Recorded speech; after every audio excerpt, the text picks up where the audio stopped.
Le 23 mai 2022, des policiers et des pompiers reçoivent plusieurs appels, leur signalant qu'une maison du voisinage est en train de prendre feu et une fumée épaisse s'échappe de l'intérieur.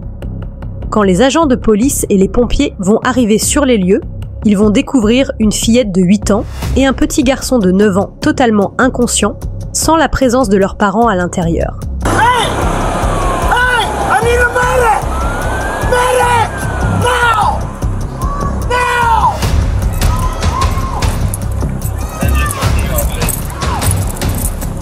They need a medic! Medic! Medic! Medic! Now! Get off the fucking hydrant!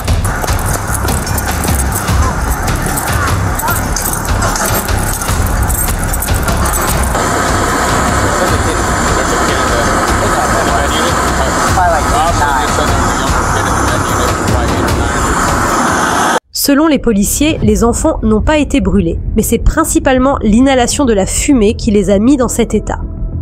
La maison étant fermée à clé, ils n'ont pas pu s'échapper et sont restés piégés dans la fumée.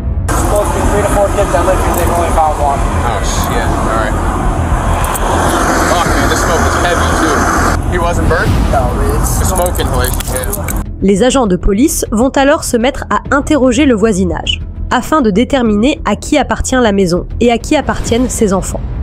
Cependant, les voisins ne vont pas être capables de donner toutes les informations nécessaires pour contacter la propriétaire de la maison. Do you guys have any information on people who live here? Yes, the adults. There's one lady, but I usually have a white car, but she's not here now. Okay. Do you guys have a phone number for her? No, that's what we're saying. We don't have a phone number. Do you guys know names? No. Last names, anything like that? No. She's an African lady. Okay. Yeah. And she usually have 2 or 3 kids there. That's what I'm saying. That's what the guy asked me. So I don't know if you know. Okay. They recently moved in here? About a year ago. About a year ago. Appreciate it, guys. Thank you. Mais finalement, c'est grâce à un colis Amazon déposé devant la porte de la maison que les agents de police parviennent à obtenir toutes les informations nécessaires pour contacter la mère des enfants. La femme était au travail et elle finira par arriver 20 minutes plus tard.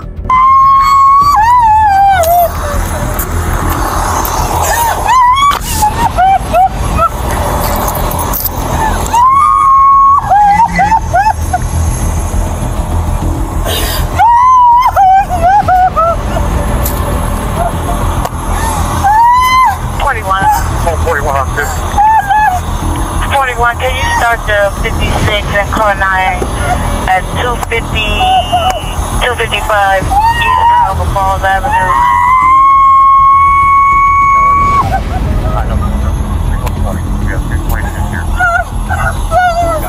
Okay, copy. I'll put you on a call. We're at the hospital. How many of your children were home?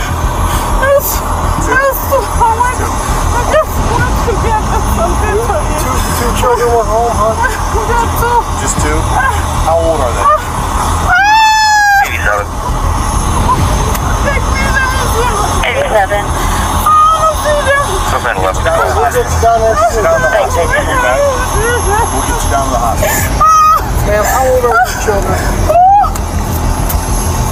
Ma'am, we need to know how old your children are. Are there other kids with us? Let's figure out how old they are.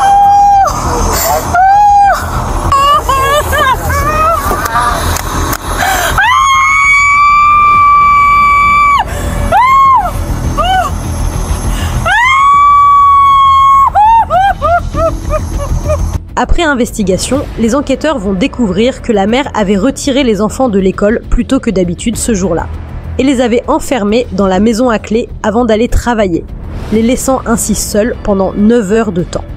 Les 2 enfants présentaient de graves handicaps de développement et n'avaient ni les capacités cognitives ni les compétences motrices nécessaires pour fuir en cas d'urgence. Ce qui fait que quand l'incendie s'est déclenché, ils n'ont pas pu s'échapper.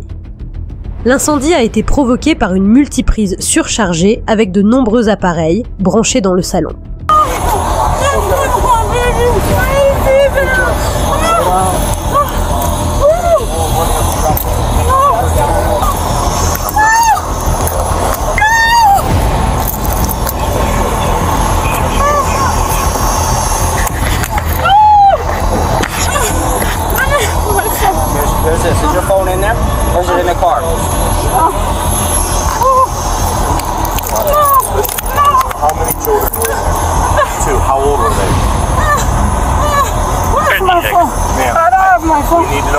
Stand by for.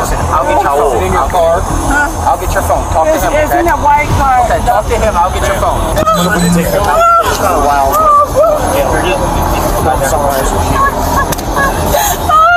Ma'am, how many children do you have? Just the two? 8 and 10. There's no other kids that weren't here? No other kids that weren't here? La mère sera finalement transportée à l'hôpital où elle apprendra la mort de ses enfants.